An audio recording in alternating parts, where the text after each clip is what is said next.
meet that need in that designated area outside of the residential zones, then we would have continued to see small 40B developments going in where somebody could take down a small home, break into ground. It happened in my neighborhood near Flint Street, and they put up a bunch of townhouses.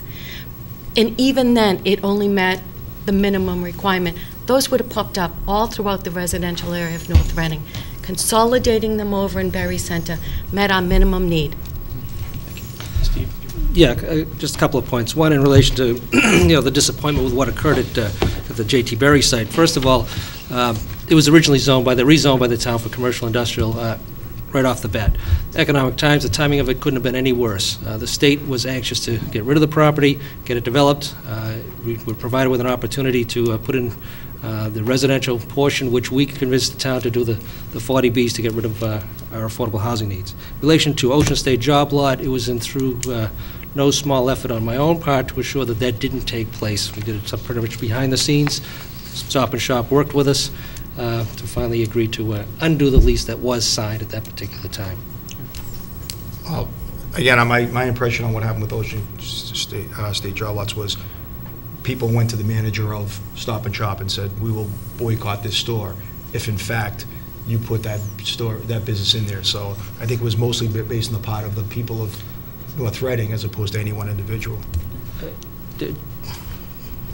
Just a little follow-up so that there's some truth in that. There's no doubt that the residents were in an uproar as to what was being proposed for there. There was a signed lease between Stop and Shop and Ocean State job lot, and they were moving forward with it. It was going to happen. It was going to take place, and there was a concerted effort on the part of people within Town Hall and other appointed and elected officials to work with Stop and Shop and convince them. It wasn't necessarily the public support and outcry that took care of it. It was other efforts on other people's part. Okay. All right, Ashley. Now I'd like to give the candidates 2 minutes each for a closing statement. Where did we end on the rotation? Maureen? Maureen? I think it's back to Steve. So it'll be back to Steve then? Sorry, oh, it was me? Mr. Oh, Larry, okay. yeah. Sorry, I thought you said Maureen. Again, I've been on the board for a while, and I think I've been currently the longest-serving member of the Board of Selectmen.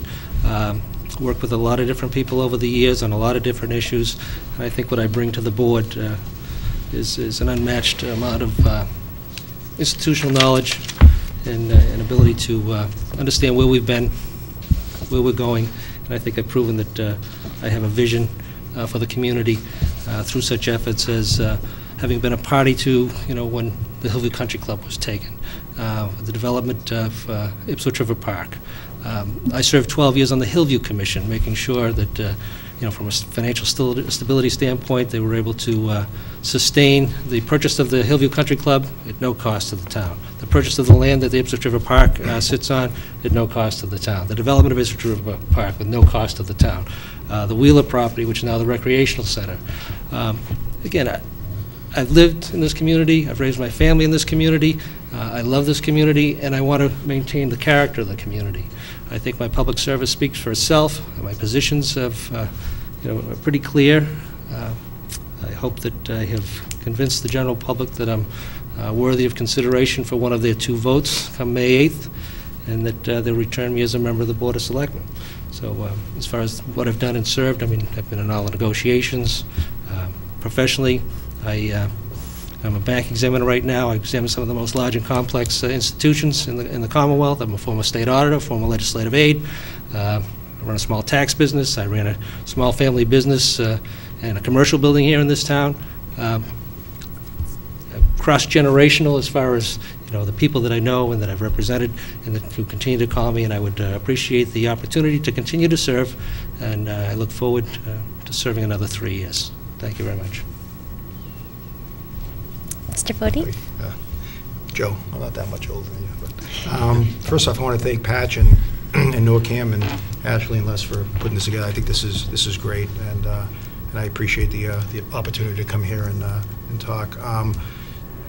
As I stated, I haven't been a lifelong resident, but I do love North Reading as if I were a lifelong resident. My daughter, we chose to raise my daughter here, and she loves it. I'm a first generation. My parents were born and raised in Italy and came to this country. The one thing my father taught me was to give back to your community. He was fortunate enough to come to this country and did very well for himself, worked hard and did very well. And the one thing instilled upon me and my three sisters was give back. And the reason why I'm running is to give back. I have no self-interest. I have no agenda other than to come here, hopefully with my background, and give back to the community. As I stated, I worked at the State House for a number of years as a legislative aide. I worked in Sumble and Chelsea in Public Works. I have experience with infrastructure. Currently, I'm on the board of directors of MWRA. I have strong ties to state agencies. Again, I'm not running against anyone. I've said this from day one. I'm running for a seat on the Board of Selectmen to try and help give back to my community. And I commend Steve and Maureen for the time that they've put in. I think it takes a lot out of it. It takes a lot out of your family, and I know Steve's put a lot of years in, and so has Maureen. But I also think that I have a lot to offer this town, and I believe that I deserve an opportunity to come in here and help out. And I hope I've proven that to the voters, and I asked for one of their votes on May 8th, and I'm here to help. Ms. Harty-Vacca? Thank you, Ashley, and thank you, Les. My husband and I moved here in 1986, and from that moment on, both of us have always volunteered in some capacity. My husband volunteers with youth sports, and although our three children are grown and moved on, he still continues to volunteer. 2 years ago, I finished 15 years on the school committee. During those 2 years, I've worked to form the nonprofit organization, the North Reading Education Foundation. And I really miss volunteering on a board. So I asked my husband, I asked some friends, and they encouraged me to run for the Board of Selectmen. I think I have the skills to contribute in an effective way to the board. I am a team player. I am a consensus builder. I have finance and budgeting knowledge from 5 years on the finance committee. I worked 15 years on the school committee, putting contracts together, school buildings. I was chairman of the Hood School Building Project for 4 years. We have a high school and middle school project. It's a $100 million project, probably the largest investment North Reading will ever make. The members of the school building committee were appointed by the school committee. I appointed those members. We gave the school building committee their charge to build a core facility with combined core gym and cafeteria, which in the long run will be a cost savings on an annual budget. It's important to have oversight and know that constructing a school building is very different than constructing any other purposed building. It's an educational facility. We have to keep an eye towards the fixtures and equipment and make sure they have a long-term purpose for our students. And I would love to be a part of that.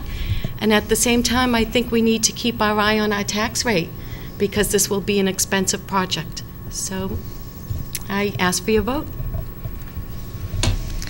With that, we'll end our forum. Thank you all again, all three of you, for being here. Thank and you. Thank you, Les, for co-hosting with me today. I'd also like to send a big thank you to Patch editors Danielle Masterson and Bryan McGonigle for both being here today. And please do go to the polls on May 8th and vote for one of these three or two of these three candidates. And we look forward to seeing you next time. Thanks for watching.